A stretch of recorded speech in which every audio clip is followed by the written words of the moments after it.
Hello, and welcome to today's show. It's very exciting. Some Twitter questions were handed out to me yesterday by tweeting @BoomaAssembly, #BoomaQuestions, and I'm excited to answer some of those questions for you right now on Twitter time. I sometimes get itchy on my back and arms and was wondering if it's a rash or just dry skin.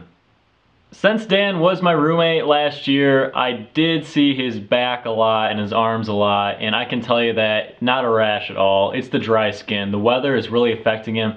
I happened to open our window up a lot in our room last winter, just, to kind of air it out. It was kind of hot sometimes, that too. There's a little bit of stench in there. We had to get that out some way, so I think the cold air affected him then, and it might be carrying over this year, especially with the cold winter that we're having. So definitely, Dan, it's gotta be dry skin, so I'd lotion up or something like that.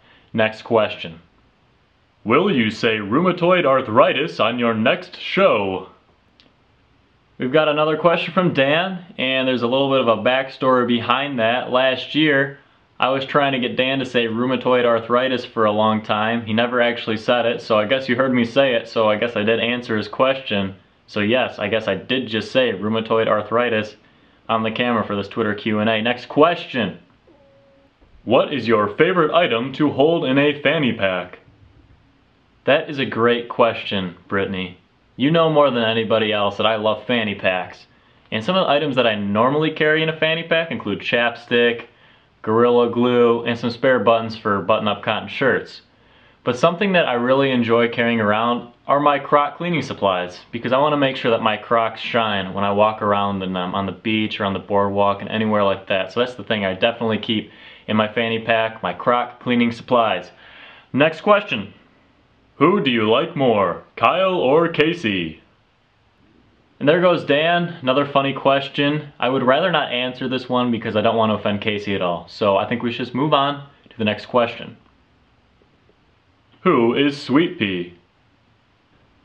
Well, Stacy really hit that one on the head there. That's a question I've been trying to avoid for a while, but you sure nailed it here. Sweet Pea is actually, drum roll please, I'll provide it actually.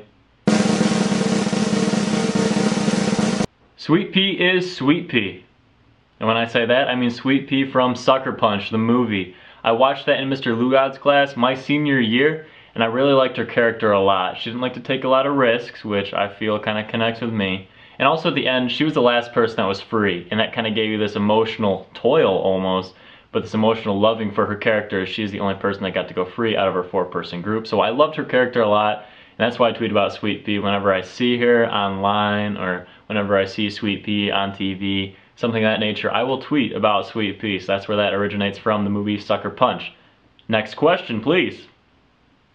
Who is your favorite Disney princess? We have another question from Dan. He really liked asking these questions. Good for him. And my favorite Disney princess, I really liked Anna from Frozen. I liked her a lot. I also liked Jasmine from Aladdin. She was mainly the reason why I watched Aladdin growing up. But I'd have to say my favorite Disney princess is Belle from Beauty and the Beast. And that's because I actually got to play Maurice in Beauty and the Beast when I was in high school. And Katie Diven, she made Belle my favorite Disney princess. I loved interacting with her on stage, so that's why Belle is my favorite Disney princess. Next question. How do I get the VeggieTales theme song out of my head? Dan, I'm so happy that I can help you out with this one. What I would recommend doing is you sing the theme song in your head or out loud, whichever you prefer, because you have a beautiful voice. And you should start cutting and eating vegetables while you're singing the VeggieTales song. That way you're thinking about the vegetables while you're eating them and singing the song. And that might help get the song out of your head. Or what you could do is listen to my 3 favorite songs of this spring break. Midnight by Coldplay, Hold My Hand by The Fray, a little bit of a throwback here also, Hide and Seek by Imogen Heap. You could listen to one of those 3 songs and I'm sure that would help you get the VeggieTales theme song out of your head. That will actually conclude us for this segment here of the Twitter question and answer. I hope you enjoyed it as much as I did, and obviously as much as Dan did. But also thank you to all the participants, Brittany, Iris, Stacy, Matthew. You guys were phenomenal asking your questions, and I'm so glad to have answered them for you. Until next time, thanks for tuning in.